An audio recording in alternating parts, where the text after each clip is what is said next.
Puis j'entendis la voix du Seigneur disant « Qui enverrai-je et qui marchera pour nous ?» Je répondis « Me voici, envoie-moi. » Ce verset 8 du chapitre 6 d'Ésaïe capture un moment de profonde signification dans la vie du prophète. Ésaïe est en présence de Dieu. Il a eu une vision extraordinaire de la majesté divine et il a vu le Seigneur assis sur un trône élevé, entouré de séraphins qui chantent « Saint, Saint, Saint est l'Éternel des armées ». Et confronté à la sainteté de Dieu, Ésaïe prend pleinement conscience de son propre péché et de son indignité. Alors après avoir été purifié par un charbon ardent, touché à ses lèvres par un des séraphins, il entend la voix du Seigneur qui lui pose une question qui résonne à travers les âges. Qui enverrai-je et qui marchera pour nous? Me voici, envoie-moi. Réponse simple d'Ésaïe est aussi puissante. Elle exprime une disponibilité totale, une volonté d'obéir à l'appel de Dieu sans condition ni réserve. Et ce moment-là, il marque le début de la mission prophétique d'Ésaïe. Une mission qui ne sera ni facile ni exempte de défis, mais qui sera menée avec la conviction que Dieu l'a appelé et que Dieu l'a envoyé. Plusieurs leçons pour notre vie spirituelle maintenant. Tout d'abord, ce verset nous rappelle que Dieu cherche des personnes prêtes à répondre à son appel. C'est la première chose. Il nous rappelle que Dieu pose une question ouverte. Qui enverrai-je? Il ne force personne, mais il attend de nous une réponse volontaire. Et cela nous montre que Dieu ne nous contraint pas à le servir, mais qu'il désire que nous répondions librement à son appel.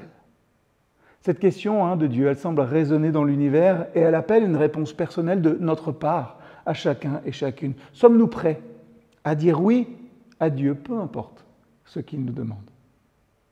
Ensuite, ce verset nous enseigne aussi quelque chose qui nous dérange un petit peu. Il nous enseigne sur l'importance de la purification avant la mission.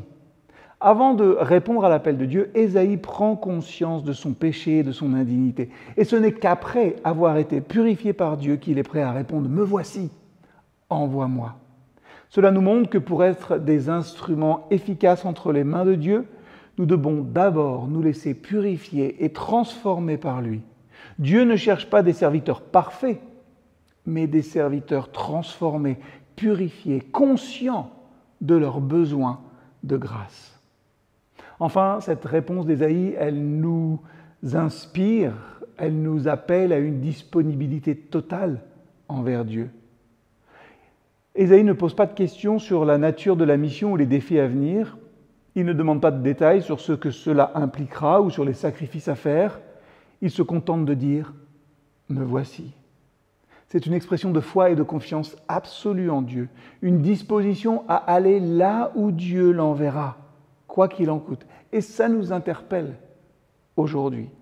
Sommes-nous prêts à répondre de la même manière à l'appel de Dieu dans nos vies, même si nous ne comprenons pas tous les détails ou les implications de cette mission? Alors que le Seigneur nous encourage à dire « Je suis là, prêt à répondre à ton appel ». Que notre vie soit une vie pour la vérité et la justice. Que le Seigneur puisse nous utiliser, chacun et chacune, pour porter sa parole là où elle est nécessaire.